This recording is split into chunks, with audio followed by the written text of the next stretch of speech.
এই শিল্পী সমিতির নির্বাচনের নামে একটা ভাওতাবাজি নির্বাচন। এবং এটা নিয়ে আপনি কিন্তু একটা দারুণ আপনার একটা কথাও ছিল যে শিল্পী সমিতির নির্বাচন আমাদেরকে আরো বেশি হাস্যকর করে তুলছে অবশ্যই সামনে। মানুষের কাছে এটা একটা মানে অগ্রহণযোগ্য একটা ইয়ে ছাড়া মানে কোনো কিছু না।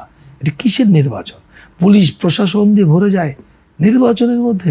শিল্পী নির্বাচন, ওই শিল্পীরা কি দিয়েছে আপনি বলেন? এরা কি তৈরি করেছে? এটা একটা সংগঠন, সংগঠন থাকতেই পারে, কিন্তু এইখানে এই সমস্ত করার নাটকীয়তা কাকতালি করার কোনো প্রয়োজন আমি মনে করি না। ক্যামেরা আর ক্যামেরা মানে কেন? ওয়াই? এর আগে বিগত দিনে যারা পরিচালক এই শিল্পী সমিতিতে ছিল সমস্ত অশ্লীল সমস্ত ফালতু কাজগুলো করে গেছে তারা। এবং তাদেরকে নিয়ে কি বর্তমানে এই নির্বাচন এবং সব কাজগুলো হচ্ছে? হ্যাঁ, তাদেরকে নিতে হচ্ছে।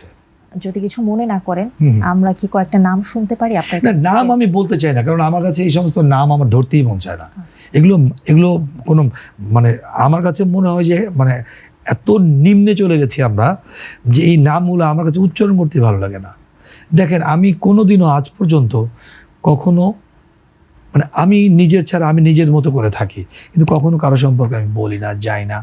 কিন্তু আমি দেখি যে দূর থেকে দেখি যে এত সুন্দর একটি জায়গা, এত বড় একটা ইন্ডাস্ট্রি, এক বড় একটা প্ল্যাটফর্ম যেখানে মানুষ ফিল্মগুলোকে খুব প্রাণবন্ত একটা জায়গা, উচ্ছ্বাস নিয়ে হাসি নিয়ে দেখতে দেখতে কাজ করবে, মানুষ দেখবে, তাই না? কিন্তু সেটাকে নষ্ট করে চূর্ণ বিচূর্ণ করে দিছে। মানে কতটা কষ্ট লাগে আপনি জানেন না। আমার কাছে যখন দেখি খুব কষ্ট লাগে, খারাপ লাগে যে আমার এই শাকিল খান নামটা তো এই ইন্ডাস্ট্রির মাধ্যমে একটু আমি জানতে চাইবো যে যাদের কথা বলছেন, যারা এই ইন্ডাস্ট্রিকে নষ্ট করে দিয়েছে বলে আপনি বলছেন, তারা কি স্টিল নাও এই ইন্ডাস্ট্রিতে আছেন? আছে, তারাই তো এখন লিড দিচ্ছে। আমি লিড দিচ্ছি, আপনি দেখবেন ছবি নেই হাতে একটাও, অনেক কিছু করছে। কিভাবে?